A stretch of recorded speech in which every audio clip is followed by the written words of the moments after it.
निगरानों ने petrol bomb मारकर कौम का मान तोड़ दिया। तारीख में पहली बार एक ही झटके में पेट्रोल 26 रुपए फी लीटर महंगा, नई कीमत 331 रुपए 38 पैसे फी लीटर कर दी। हाई स्पीड डीजल की कीमत में 17 रुपए 34 पैसे फी लीटर इजाफा, डीजल की नई कीमत 329 रुपए 18 पैसे फी लीटर कर दी गई। नई कीमतों का फौरी इतलाक, पेट्रोल पंप पर जाना दिल गुर्दे का काम बना दिया गया। महंगाई का नया तूफान अब निकालेगा कौम की जान।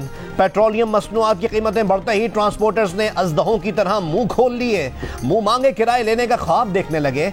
बसों, ट्रेनों और जहाजों के किराए कितने बढ़ेंगे, कौम परेशान। परचून का सामान कितना महंगा होगा, सब्जी और फलों का क्या होगा, घर का बजट कैसे बनेगा, हांडी कैसे चढ़ेगी। महंगाई को चौथे गियर में डालने पर कौम की निगरानों को झोली फैलाकर दुआएं।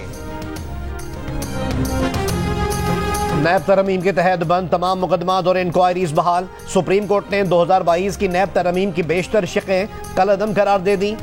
चेयरमैन पीटीआई की नैब तरमीम के खिलाफ दरख्वास्त मंजूर। चीफ जस्टिस की सरबराही में 3 रुकनी बेंच ने 2-1 की अक्सरियत से फैसला सुना दिया। फैसले में करार दिया गया है कि सियासतदानों समेत अवामी ओहदों पर बैठे तमाम अफराद के मुकदमात बहाल किए जाते हैं। 50 करोड़ रुपए की हद से कम करप्शन नैब के दायरे अख्तियार से बाहर करने की शिक कलअदम करार दी जाती है। आमदन से ज्यादा असासों के बारे सबूत मुल्जिम के बजाय नैब को साबित करने की तरमीम भी कलअदम करार दे दी गई। फैसले में कहा गया कि पार्लियामेंट आइन के तहत कानून साजी करने में बाइख्तियार है। पार्लियामेंट दूसरे आईनी इदारों के अख्तियार में मुदाखलत नहीं कर सकती। आला अदालतों के फैसले के मुताबिक मेगा स्कैंडल्स की हद 10 करोड़ रुपए होनी चाहिए। 50 करोड़ रुपए की हद मुकर्रर करके पार्लियामेंट ने अदलिया के अख्तियार में मुदाखलत की। अक्सरियती फैसले में लिखा गया है कि 7 रोज के अंदर नैब का तमाम रिकॉर्ड मुताल्लिका फोरम को फराहम किया जाए। जस्टिस मंसूर अली शाह का फैसले से इख्तिलाफ।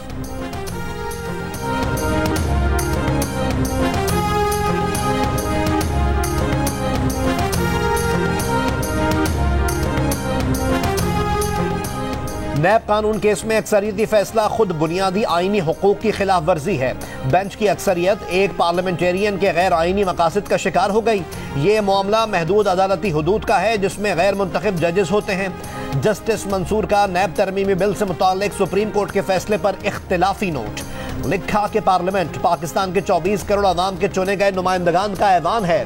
कानून पर सियासी और पॉलिसी गुफ्तगू को पार्लियामेंट से निकाल कर अदालत में लाया गया। ये तय नहीं किया गया कि अरकान पार्लियामेंट का एहतसाब कैसे बुनियादी हुकूक का मसला है। केस का बुनियादी सवाल नैब तरमीम नहीं, पार्लिमान की बालादस्ती है। ये सवाल पार्लिमानी आईनी जमहूरियत की अहमियत का है। अदालती फैसला मुंतखब नुमाइंदों के जरिए इख्तियारात के इस्तेमाल के आईनी उसूल और इख्तियारात की तकसीम के उसूल से मुताबिकत नहीं रखता। बुनियादी हुकूक समेत किसी कानून की वाज़ेह खिलाफ वर्जी नहीं हुई। जस्टिस मंसूर ने लिखा कि तफसीली इख्तिलाफी नोट बाद में जारी करेंगे। सुप्रीम कोर्ट के फैसले के बाद एक साबिक सदर और 6 साबिक वज़ीर आज़म के केसेस दोबारा नैब के पास जाएंगे। नैब ज़राए का बताना है कि साबिक सदर आसिफ अली जरदारी के खिलाफ जाली अकाउंट्स केस नैब के पास जाएगा। नवाज शरीफ, शाहिद खाकान अब्बासी, यूसुफ रजा गिलानी, शहबाज शरीफ, राजा परवेज अशरफ और शौकत अजीज के खिलाफ मुकदमात भी दोबारा खुलेंगे। साबिक वज़ीर आला हमजा शहबाज, सरदार उस्मान बुज़दार, मुराद अली शाह, अमीर हैदर खान होती, असलम रईसानी और डॉक्टर अब्दुल मालिक बलोच के खिलाफ भी मुकदमात दोबारा खोले जाएंगे। इसहाक डार के खिलाफ मुकदमात दोबारा नैब के पास जाएंगे। इसहाक डार का कहना है कि इनके खिलाफ केस अदालत ने नैब को वापस नहीं भेजा था। नैब तरमीम का कानून ना आता तो उन्हें अदालत को मेरिट पर बरी करना था। 2013 में जनरल बादशाह, इफ्तिखार चौधरी और एक सियासी जमात ने साजिश करके पीपल्स पार्टी को पंजाब से निकाला। बाद में खुद पंजाब से पीपल्स पार्टी के निकलने का नुकसान भी उठाया। बिलावल भुट्टो जरदारी ने नाम लिए बगैर एक बार फिर मुस्लिम लीग नून को निशाने पर ले लिया। कहा, एक इत्तेहादी से मुताल्लिक कहा जाता है कि मुश्किल में हो तो पांव पकड़ते हैं, जब मुश्किल से निकल जाएं तो गला पकड़ते हैं। बिलावल की पीटीआई पर भी तनकीद। कहा, 2018 में जनरल फैज, साकिब निसार और एक सियासी जमात का गठजोड़ था। जो मुल्क का हाल हुआ है सबके सामने है। बिलावल ने एक मरतबा फिर इलेक्शन कमीशन ऑफ पाकिस्तान से इंतखाबात की तारीख देने का मुतालबा कर दिया। बोले, लेवल प्लेइंग फील्ड ना मिलने से मुतालिक शिकायत एक सियासी जमात से है। पार्टी ने आसिफ अली जरदारी को इख्तियार दिया है कि वो इस बारे में तहफ़्फ़ुज़ात दूर करने के लिए इक़दामात करें। नैब तरामीम से मुतालिक सुप्रीम कोर्ट के फैसले पर कहा, यही फैसला मुतवक्के था। केसेस पुराने कानून के तहत हों या नए, सामना करने के लिए तैयार है।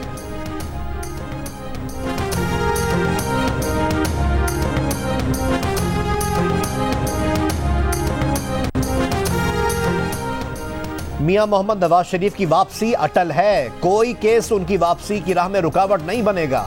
मुस्लिम लीगी रहनुमा अताउल्लाह तारड़ की लंदन में प्रेस कॉन्फ्रेंस। मजीद कहा कि हमारे खिलाफ केसेस में दम होता तो हम खौफजदा होते। नवाज शरीफ की वापसी पर कानूनी मामलात से निपटने के लिए हमारी कानूनी टीम गौर करेगी। चीफ जस्टिस ने आखिरी दिन भी चेयरमैन पीटीआई को खुश करने की कोशिश की। 90 रोज के रिमांड की शिक को नहीं छेड़ा। लाडले को सूट करने वाली किसी शिक को छेड़ा ही नहीं गया। बिलावल भुट्टो जरदारी के लिए मशवरा है कि नया फ्रंट ना खोलें, क्योंकि बात निकली तो दूर तलक जाएगी। मोहम्मद जुबैर बोले, अगर किसी को डरना है तो पीटीआई के चेयरमैन और उनकी पार्टी को लड़ना चाहिए। मलिक अहमद खान बोले, पार्टी में कोई भी नैब तरमीमी बिल से मुस्तफीद नहीं हुआ।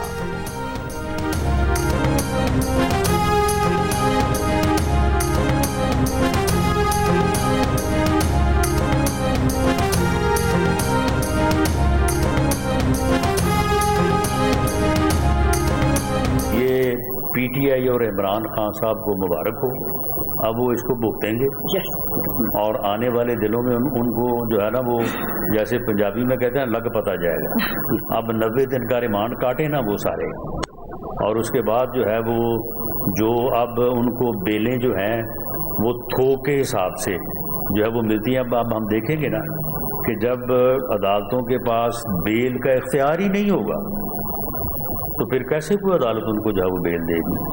तो ये जो है ये मेरी नज़र में तो जो है वो मुकाफ़ात अमल है। नैब का पुराना कानून चेयरमैन पीटीआई को मुबारक हो, अब उन्हें जमानत नहीं मिलेगी। 90 दिन के रिमांड काटना होंगे। नून लीग ने इंक्वायरियां भुगत ली, अब चेयरमैन पीटीआई उन इंक्वायरीज भुगतें और मजा लें। नून लीग के राना सनाउल्लाह का सुप्रीम कोर्ट के फैसले पर रद्द-ए-अमल। कहा, देखते हैं अब उन्हें थोक के हिसाब से जमानतें कैसे मिलेंगी। सुप्रीम कोर्ट के मुतनाज़े बेंच ने नैब तरमीम पर मुतनाज़े फैसला दिया। सुबकदोश होने वाले चीफ जस्टिस ने इदारे को सबसे ज्यादा नुकसान पहुंचाया। पंजाब में हर सीट पर उम्मीदवार खड़ा करेंगे, किसी से इंतखाबी इत्तेहाद नहीं करेंगे। मजीद कहा कि 21 अक्टूबर नवाज शरीफ की वतन वापसी की हतमी तारीख है। नवाज शरीफ डील पर यकीन नहीं रखते, हिफाजती जमानत हासिल करेंगे।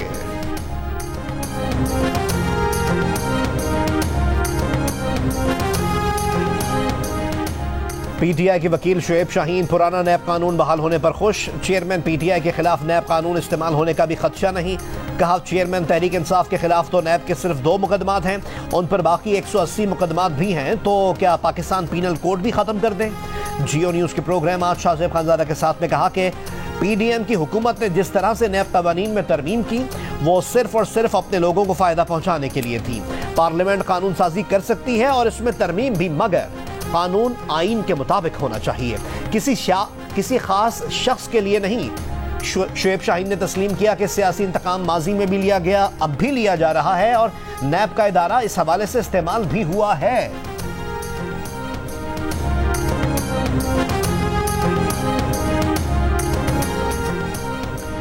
निगरान वज़ीर आज़म अनवारुल्लाह काकड़ के खिलाफ तहकीकात मेरिट पर ख़त्म की गई। इन शिकायत का नैब तरमीम से कोई ताल्लुक नहीं था। नैब हुकाम का मौक़िफ़। नैब ज़राए का कहना है कि निगरान वज़ीर आज़म के खिलाफ कोयटा में असासाजात का केस खोला गया था। तहकीकात में निगरान वज़ीर आज़म अनवारुल्लाह काकड़ के असासाजात नहीं मिले। निगरान वज़ीर आज़म का मामला इनके इक़्तिदार संभालने से पहले ही क्लियर हो गया था।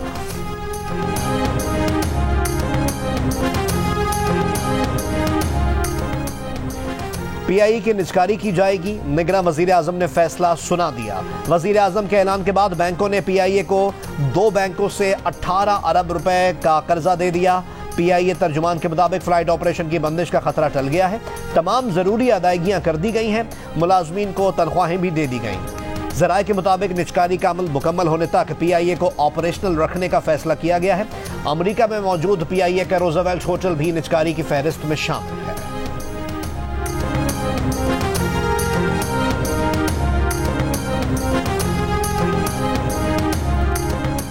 हुकूमत का बैरून मुल्क से बैंकिंग चैनल से पैसे भेजने वालों के लिए इनामी स्कीम का ऐलान। निगरान वफाकी वजीर खजाना शमशाद अख्तर ने कहा कि इनामी स्कीम के लिए 20 अरब रुपए जारी किए गए हैं। जो बाहर से पैसा भिजवा रहे हैं, यहाँ उनके रिश्तेदार मुफ्त वसूल करेंगे। ओवरसीज पाकिस्तानियों के लिए सोनी धरती रेमिटेंस स्कीम बनाई है। $100 से ऊपर तरसीलात ज़र भेजने वाले बगैर फीस यहां वसूल कर सकेंगे। तरसीलात ज़र भेजने वालों को पॉइंट्स दिए जाएंगे, जिसके तहत कई सरकारी इदारों से खिदमात और अशिया रियायती नर्ख पर ली जा सकेंगी। ज्यादा तरसीलात ज़र भेजने वालों के दरमियान कुरानंदाजी के जरिए नक़द इनामात भी दिए जाएंगे।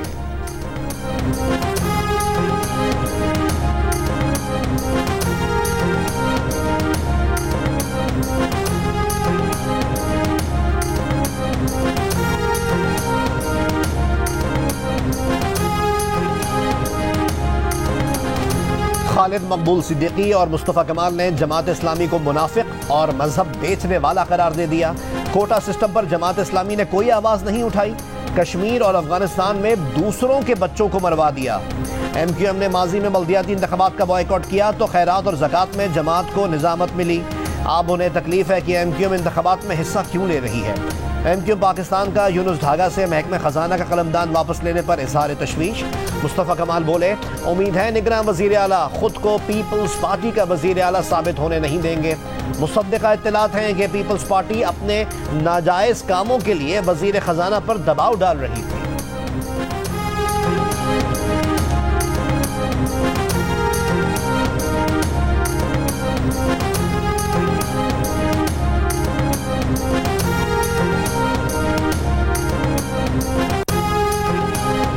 जिला तुंगी में दहशतगर्दों से लड़ते हुए शहीद सूबेदार कैसर रहीम की नमाज जनाजा कोयटा गैरिजन में अदा कर दी गई। नमाज जनाजा में corps commander lieutenant general Asif Ghafoor और दीगर अस्करी हुकाम की शिरकत।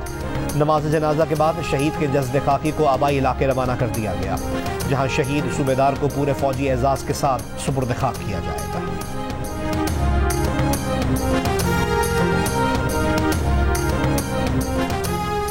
लाहौर में तलबा मेट्रो और ऑरेंज लाइन ट्रेन में मुफ्त सफर करेंगे।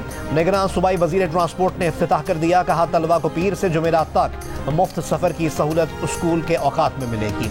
स्टूडेंट कार्ड होल्डर तलबा मुफ्त सफर की सहूलत से इस्तेफादा कर सकेंगे। इलेक्शन मुकर्ररा वक्त पर होंगे, तारीख इलेक्शन कमीशन ऑफ पाकिस्तान देगा। निगरान वजीर खारजा जलील अब्बास जिलानी की पाकिस्तान हाई कमीशन लंदन में प्रेस कॉन्फ्रेंस। कहा, पाकिस्तान में मुकीम गैर कानूनी तौर पर रहने वाले अफराद को निकालने का फैसला मुनासिब है। गैर कानूनी तौर पर मुकीम अफराद को मुल्क छोड़ने का वक्त दे दिया है। बोले, स्मगलिंग को आहनी हाथों से रोकने का फैसला किया है, जिसके बाद डॉलर गिरना शुरू हो गया है।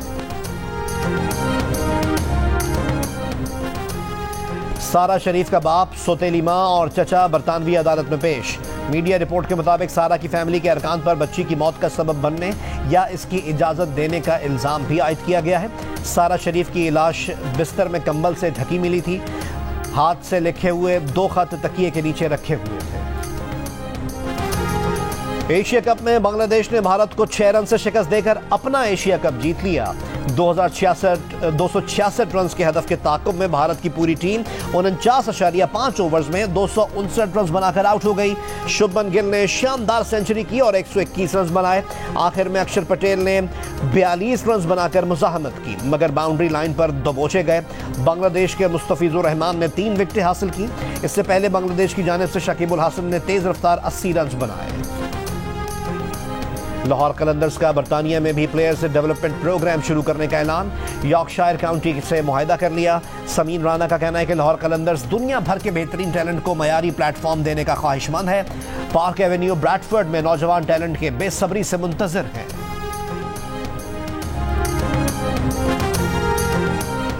आर्ट्स काउंसिल कराची में जारी पाकिस्तान थिएटर फेस्टिवल के 8वें रोज जर्मन थिएटर ग्रुप की जानिब से तरबियती वर्कशॉप का इनेकाद। जर्मन थिएटर के माहिर फनकारों ने अदाकारी के तलबा को गुर सिखाए। मुकालमों के बगैर तासुरात और जिस्म की हरकत से अदाकारी सिखाई। तरबियती वर्कशॉप में अदाकारी का शौक रखने वाले तलबा की बड़ी तादाद ने हिस्सा लिया। जियो और आर्ट्स काउंसिल के ज़ेर एहतमाम पाकिस्तान थिएटर फेस्टिवल 8 अक्टूबर तक जारी रहेगा।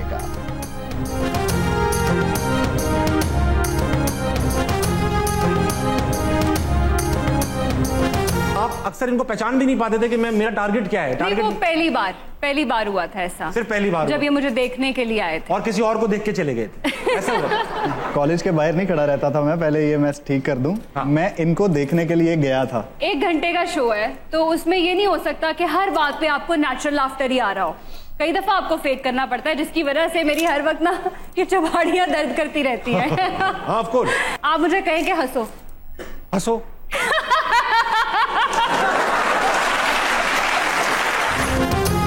और ज़ीशान ने एंकर पर्सन इरजा खान को कब और कैसे पसंद किया? इरजा खान ने ज़ीशान को पसंद करते वक्त क्या खूबी देखी है? जानने के लिए देखिए प्रोग्राम हंसना मना है, हफ्ते की रात 11 बजे की हेडलाइंस के बाद सिर्फ जियो न्यूज़ पर।